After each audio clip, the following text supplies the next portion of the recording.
శ్రీశైలం జలాశయం వద్ద చేపట్టాల్సిన పనులను గుర్తించేందుకు ఇంజనీరింగ్ నిపుణుల బృందం శ్రీశైలం జలాశయాన్ని పరిశీలించింది. మంత్రి దేవినేని ఉమామహేశ్వరరావు సూచనల మేరకు కమిటీ సభ్యులు జలాశయం 12 రేడియల్ క్రస్ట్ గేట్లను క్షుణ్ణంగా పరిశీలించారు.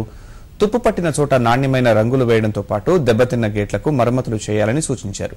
జలాశయం 2 గేట్ల ద్వారా ప్రయోగాత్మక పరుగును పరిశీలించారు. ప్రభుత్వ ఆదేశాల మేరకు ఆనకట్టను పరిశీలించామన్న సభ్యులు జలాశయానికి చిన్న పనులు చేపట్టాల్సిన అవసరం ఉందన్నారు. ఏ పనులు చేపట్టాలన్న దానిపై త్వరలోనే ప్రభుత్వానికి నివేదిక రూపంలో సమర్పిస్తామని బృందం తెలిపింది. ఈ ఏడాది జలాశయానికి నీరు వచ్చే లోపల పనులన్నింటినీ పూర్తి చేయాలని గుత్తేదారులకు సూచించారు. అనంతరం నిపుణుల బృందం ప్రకాశం జిల్లా వెలిగొండ ప్రాజెక్టు కోసం చేపట్టాల్సిన సొరంగం పనులను పరిశీలించేందుకు మరపడవ ద్వారా వెళ్లారు.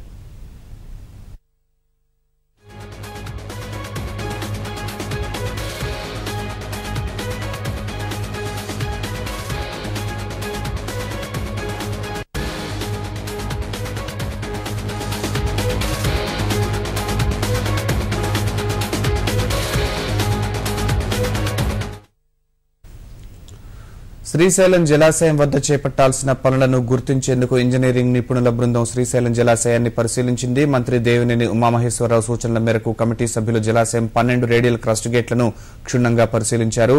తుప్పు పట్టిన చోట నాణ్యమైన రంగులు వేయడంతో పాటు దెబ్బతిన్న గేట్లకు మరమ్మతులు చేయాలని సూచించారు. జలాశయం 2 గేట్ల ద్వారా ప్రయోగాత్మక పరుగును పరిశీలించారు.